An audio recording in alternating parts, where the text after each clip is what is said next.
Hello, welcome again to FAIRtax Power Radio. I'm Bob Paxton. And I'm Bob Scarborough. And we are Uh, the FAIRtax Guys. Back with the scrolling banner and Fat Albert. that was great with Steve Hayes last week. That's It was. monumental, really, when you think about he said what I've always heard, the camel got his nose under the tent. And I think that's significant in the grand scheme of pushing the fair tax forward. You have a subcommittee at the House Ways and Means Committee that has taken some serious consideration. Yeah, well, hopefully, Steve was saying at this point, it's still largely just political theater that they're doing these things. But the fact that he was invited at all is a good thing for the fair tax. And of course, Steve is a tremendous spokesman for the fair tax. He's been involved in trying to get rid of the income tax since before the fair tax was actually designed and implemented as a bill in Congress. So I Yes. say hopefully we'll have him back here sometime soon, and he can set up the meetings with those Democrat congressmen that were at least interested in talking with him about it. Most of the time, just pure political opposition from the Democrat side has been, we don't like it, we don't want it, and Nancy Pelosi wasn't going to let anybody in her caucus, co-sponsor the fair tax. But if you get people that will put the politics aside and just look at the fair tax on the pure merits of the plan, I think that regardless of which side of the political ideology you happen to come down on, you will find that it makes a whole lot more sense than the current income tax system that we've got now, and it's going to be a heavy lift. But I'm firmly convinced we will eventually get the fair tax in this country. I believe that too. And the other side of it is, and I just wanted to underscore this while we were talking about Democrats and Republicans, the Democrats on the committee had prepared notes that were read in a lot of respects, and you can go to our YouTube channel is at FAIRtax, youtube.com/@ FAIRtax, and scroll through and search for this particular video that's on there, and you'll see what we're talking about. But the fair tax is not a Republican or a Democrat issue. It benefits everybody. It's made that way because politics is so polarized right now. And I really do believe that, as you said a minute ago, that will come through and people will the citizens of the United States will begin to see it. And Congress, as Steve Hayes has said in recent episodes, will need to find something that will pull their feet and everything else about them out of the fire of economic ruin that is about to engulf our country. All right. Well, I'll tell you what. Let's get on here. This is the last FAIRtax Power Radio episode of calendar year 2023, and so we need to look back. One thing we do here just about every week, except when we have a guest, is we look at Congress.gov and we see what kind of craziness the Congress critters are trying to do to the tax code. And I have been compiling all year our 2023 tax proposal Hall of Shame and have been looking forward to going through it here at the end of the year. And here it is. So now we were note real quick that what we do every week, we put the words Internal Revenue Code in quotes in the search function there at the top of the Congress.gov page. And we hit the go button on that and see what the Congress critters are trying to do to the tax code. And as of the date we're recording this, which is December the 15th, you get 1,337 hits on that search, where Bill's trying to mess with the Internal Revenue Code. And we have compiled the best of the best or the worst of the worst, whichever way you want to look at it. So let's launch right in here to the Tax Proposal Hall of Shame. Several of the ones that right at the beginning of the year, they made the Hall of Shame simply because I think it is just absolutely preposterous that the National Firearms Act has been rolled over into the Internal Revenue Code.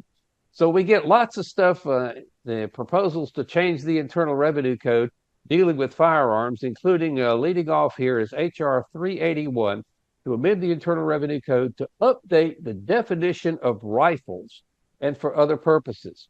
Now, I understand why you might want to update the definition of rifles in a bill that relates to firearms, but why in the world do you have that in the tax code? There's not another country in the world that does that. They got a couple more of those as well. You want to, excuse me, go through a couple of them. Okay, the next one, H.R. 173, Home Defense and Competitive Shooting Act of 2023, was introduced in Congress in January on the 9th day by H. Morgan Griffith, representative from Virginia, District 9. And it is to amend the Internal Revenue Code of 1986 to remove short-barreled rifles from the definition of firearms for purposes of the National Firearms Act and for other purposes. So you have two bills introduced by two guys from Virginia, Republicans, by the way. The one that Bob just read out had 4 co-sponsors, and the one that I just read had 3. But so we're updating the definition of rifles in one bill, and then we're removing short-barreled rifles from the definition of firearms for purposes of the National Firearms Act. This one will make you scratch your head. H.R. 152, they call it the Hearing Protection Act. This is Representative Jeff Duncan from South Carolina. The Hearing Protection Act purports to amend the Internal Revenue Code to remove silencers from the definition of firearms. You remove the silencer, and that's going to be your Hearing Protection Act. Only in the government does that make sense. And maybe it's maybe the guys that have the earplugs, the company that makes the earplugs is lobbying for louder guns or something, so they can sell more earplugs. Okay, we've got one more firearms related bill here in the Hall of Shame that we're going to touch on. Go ahead. Okay, this is also from Jeff Duncan, Republican from South Carolina District 3, the NFASBS Act, H.R. 151. What does that mean? Well, the act may be cited as the No Frivolous Application for Short-Barreled Shotguns Act. The No Frivolous Application for Short-Barrel Shotguns Act. Folks, we can't make this up. That is a proposal to change the tax code. What's it trying to do?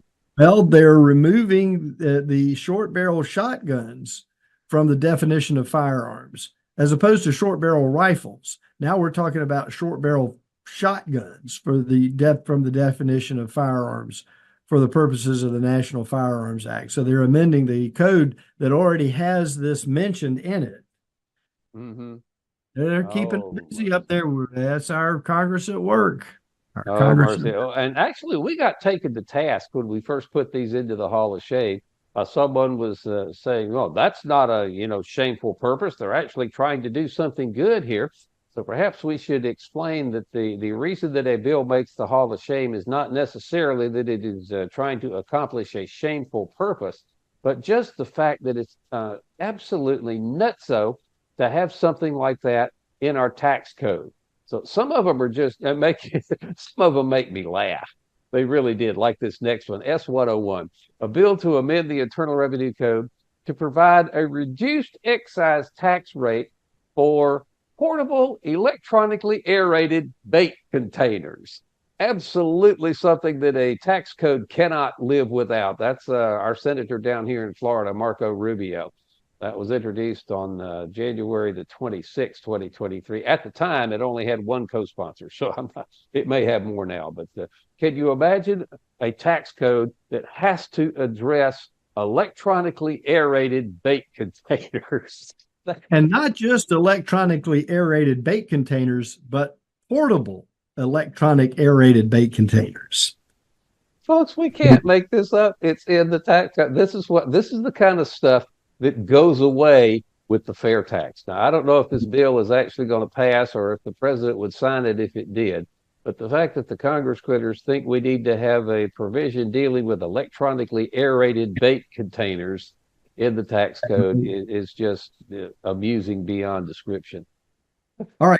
HR 908 to amend the Internal Revenue Code to require the disclosure of tax returns of presidents and vice presidents and certain candidates for president and vice president and for other purposes, because they're going to go after they're going to go after all people.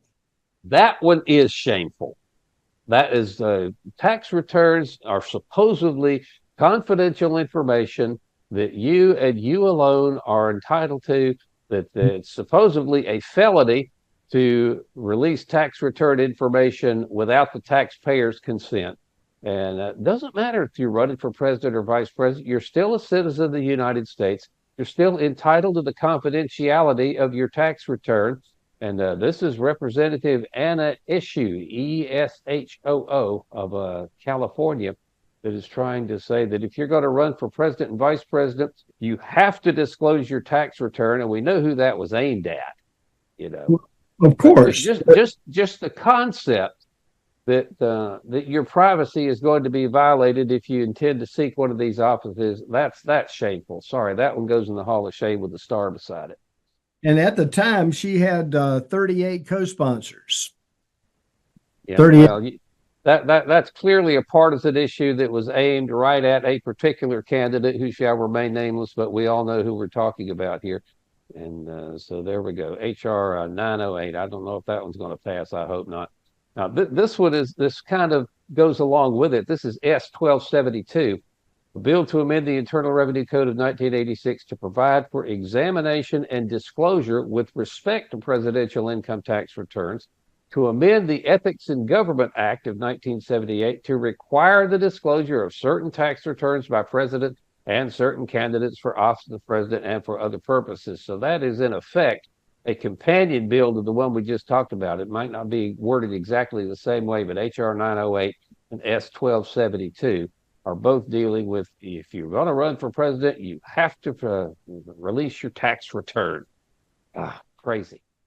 It is. It's and being the fact that it's in the tax code, there are a number of reasons why it shouldn't be, other than the privacy issue that you just brought up. But and you would think that a president that was facing some sort of revealing of his documents from the Internal Revenue Service, that he would say, executive order, we're going to go with a consumption tax. We're putting the FAIRtax in effect right now and shutting down the Internal Revenue Service. I wish it was that easy. I don't think I'm not sure the FAIRtax can be implemented by executive order. Hey, everything else, it seems that everything else in the world is going through by executive order right now. But the kind of a side issue is with this particular thing is the government is collecting all of this confidential personal financial data on you. And we saw a rather massive leak of some of that data. Obviously not all the presidential candidates, but I think Elon Musk got out, and Jeff Bezos, a lot of really wealthy taxpayers, their confidential data was leaked. And we need a system where the government is not even entitled to have this data. And if they can't have it, they can't leak it. So the FAIRtax solves that problem elegantly. Yeah, without a doubt. The next one is HR 1044 to amend the Internal Revenue Code to extend the exemption from the excise tax on alternative motorboat fuels sold as supplies for vessels or aircraft to include certain vessels serving only one coast. So you can't be bi-coastal anymore. You want to explain that? Apparently, there's an exemption from excise tax on alternative motorboat fuel. Well, I'm not sure what an alternative motorboat fuel is. I guess that may is be. Is it the fuel that's alternative, or is it the motorboat that's alternative?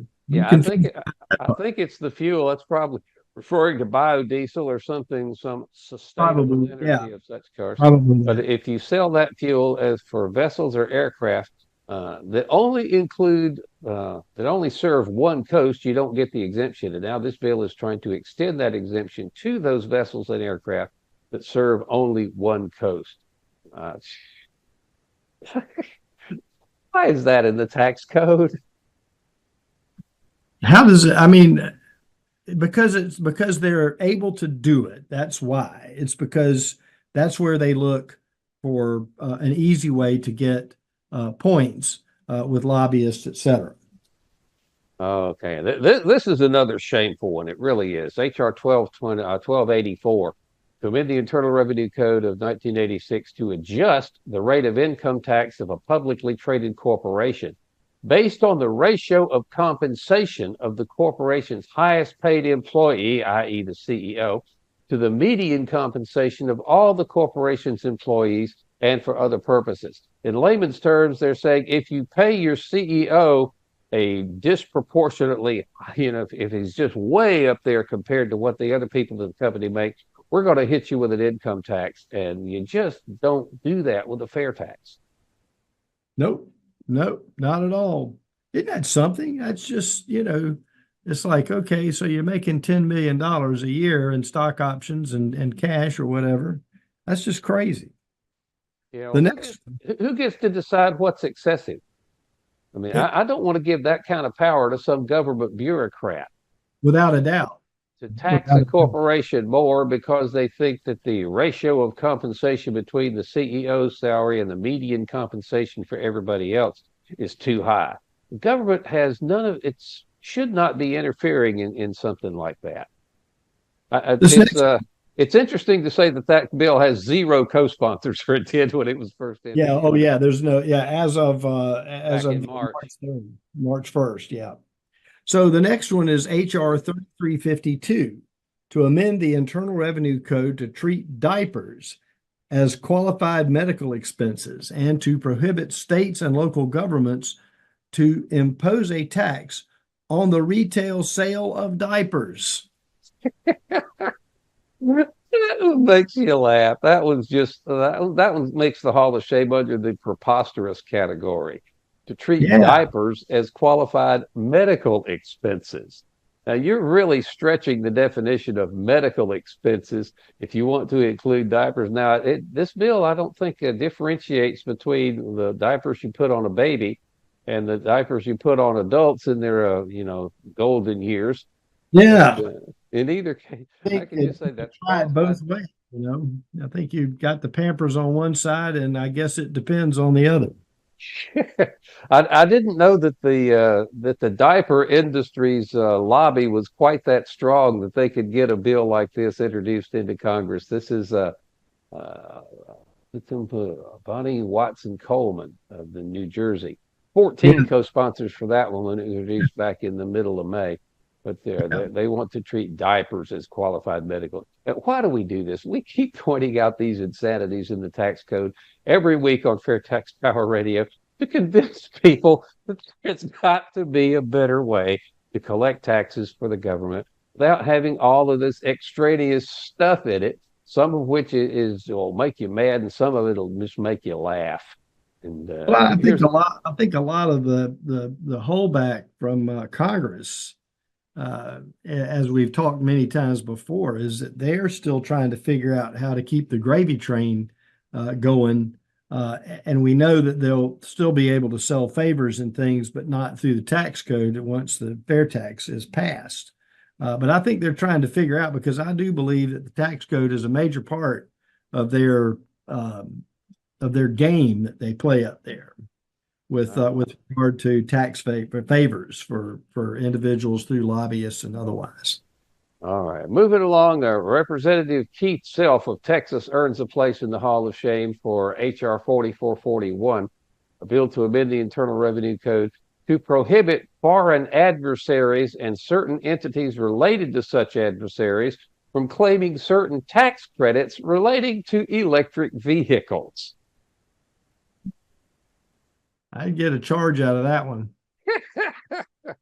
Well, again, that's probably a good idea. We don't want people who are adverse and hostile to the United States claiming our tax credits. But the fact Where that would we they have, be to claim? Would they be in the United? I guess they'd have to be in the United States to claim it, wouldn't they? but again, if you've got a system that even has these kind of tax credits, you've Yeah, got a system that needs replacing with something much simpler, much fairer, and much less complicated. And so, right. with the fair tax, we wouldn't have to worry. We'd still have to deal with adverse and hostile nations, but wouldn't have to worry about them trying to claim tax credits because with the fair tax, there are no tax credits. You buy something, you pay the tax. If you that's new goods and retail services. If you buy something used, no fair tax. But there are no tax credits, there are no exemptions, there are no loopholes, there are no deductions. It's just incredibly simple. And we need to replace the tax code that contains stuff like HR 4441 with the fair tax. So Exactly. this is another one that's crazy. Why in the world do we even have to have something like this in the tax code go? HR 5872 to amend the Internal Revenue Code to postpone tax deadlines and reimburse paid late fees for United States nationals who are unlawfully or wrongfully detained or held hostage abroad and for other purposes. So let's just say Just you get imagine. kidnapped or you got left in Afghanistan or you got you're in Iran somewhere or you're trapped in Gaza right now. I guess you're And going. I and the guess you're going, IRS says you're late on your taxes, you owe penalties and interest. and they're going to come knocking on your cell door wherever you might happen to be held with the Uh, briefcase full of your issues. oh mercy. Okay, well I don't mean to make light of anyone who is in that kind of situation, No, none but the at all. fact but None. but the fact that it takes an act of Congress to keep the Internal Revenue Service from coming down on people like that and saying that, all right, you missed your tax deadline. Oh, well, I happen to have been in an Iranian prison. Sorry about that. But I guess that's a good thing that the representative Dinah Titus of Nevada is trying to do. But the fact that we have a tax code that imposes these deadlines and stuff like that on anybody is Right. ludicrous, and we have to replace that thing.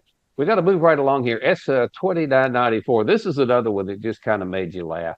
A bill to amend the Internal Revenue Code to support upgrades at existing hydroelectric dams in order to increase clean energy production, improve the resiliency and reliability of the United States electric grid, enhance the health of the nation's rivers and associated wildlife habitats, and for other purposes. That has just got to be in the tax code. That is Senator Maria Cantwell of Washington.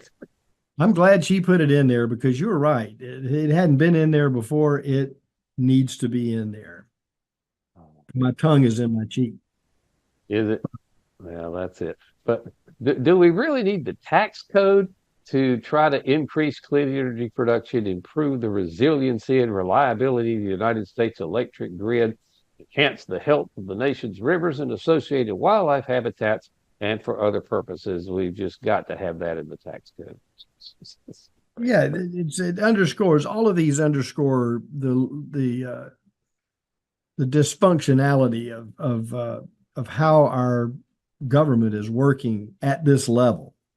We're not talking about anywhere else in the government, but the introduction into the tax code as a way to take care of a lobbyist or a business or an industry or an individual company if it's large enough, I'm sure.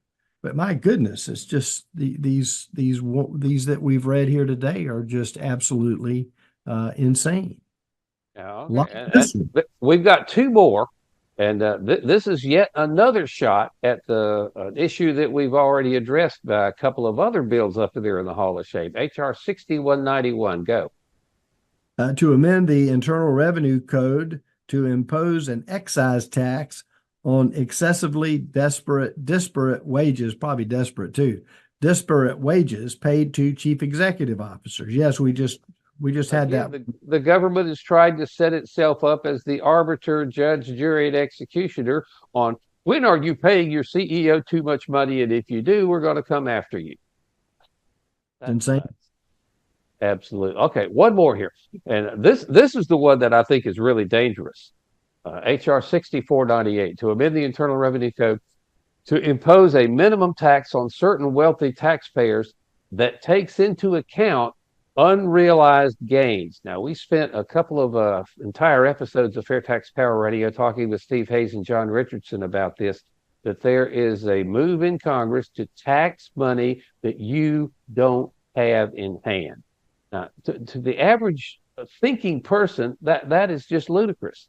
How am I going to tax you on something that you don't have, an asset that you have, but it's only a number on a piece of paper? You have not sold the asset. If you got stocks that have appreciated in value, basically what they're really going after is real estate. You know, if you very possible. If you have a home that you bought 40 years ago and it's worth 10 times now what you paid for it, then they say, oh, look at all that income you made. Well, I'm still living in the house. I don't have the income in my pocket. You can't tax me on it. And Right. there's a case before the U.S. Supreme Court as we speak that addresses this issue. And we're just hoping to goodness that the court will, if they don't outlaw the practice entirely, they will put some rather strict limits on which unrealized gains the Congress and the IRS is allowed to tax. Well, and I think that most people, if they have, stocks or bonds or real estate, even from generations back, are not going to have liquid cash to pay the tax on the unrealized gain, which means that they will have to they will have to liquidate a part or portion of, or all of, some of their stocks or bonds or real estate or whatever to come up with the cash to pay the tax like that. It's just a cascading effect of it'll wreck the economy without a doubt. And I've said that before here. Yeah, we don't have that problem with the fair tax. With the fair tax, you pay your federal taxes at the cash register when you buy things with money that you have in your pocket, or at least on your credit card, money that is coming in shortly. But you're not being taxed on something that you don't have. And right. So if there was, if I could pick out just one bill in the Hall of Shame to justify why we should get rid of the tax code and go to the fair tax, I would think that was it. Either that one or the executive compensation ones. That trying to tax people on money that they don't have is just absolutely nuts. So there we go, our 2023 tax proposal Hall of Shame here on FAIRtax Power Radio. And next week we will start over again and start a 2024 tax proposal Hall of Shame. And yeah. I noticed there's one thing missing. We did not see a bill this past year to change the definition of municipal solid waste. That has always been one of my favorite Hall of Shame type bills in the Congress. I don't know if the person that was sponsoring that gave up on it or whether it passed and whatever, but we did not see the definition of municipal solid waste being monkeyed with this year. We'll have to keep an eye out for that next year. That's great. Yeah, it'll absolutely. We need to call up the representatives and say we need that. Y'all fell down in 2023 on this. If I remember right, that was Debbie Stabenow that did that. It sure was. Never got a reply back from her. Okay. Well, anyway, that is our tax proposal Hall of Shame for 2023. No doubt we will have a plethora of new ones next year in the 2024 FAIRtax Power Radio Tax Proposal Hall of Shame. But until then, Bob, we've got to wish you a happy new year. And next time we meet here, it will be 2024 election year. Should be a really good year for fair tax activists to attend town hall meetings. The Congress critters that are running for re-election will be a little bit more attentive to you. Yeah, get one of those scrolling banners and take it to your town hall meetings. But I say that's going to wrap up this edition of FAIRtax Power Radio and wrap up this year for FAIRtax Power Radio. Thank everyone so much for watching and listening and sharing the videos. Until we meet again, I'm Bob Paxton. And I'm Bob Scarborough. We are the FAIRtax Guys, reminding you the fair tax is the only truly fair tax, and once you understand it, you'll demand it. So, how much will I bring home? Go ahead. How much do you make? We'll just say 40,000. Okay, keep it simple, throw out the deductions, all that stuff. So, you got your 40K, right? Now, the first 8,000 is going to be taxed at 10%. The 8 to 33,000 is going to be taxed at 15%. And the 33 to 40, of course, is 25%. So that brings your total to $6,345. Okay, so the average is what? 16%. Okay, and then on top of that, you got Medicare, which is 1.5%, and then of course your Social Security, which is 6.2%. So actually, your new total is $9,405. Which is 20. 23.65%. You're getting it. You're getting it. Don't even get me started on what the boss has to pay. He's got to pay a portion of your taxes as well, so you don't have to. Right. And you? Oh,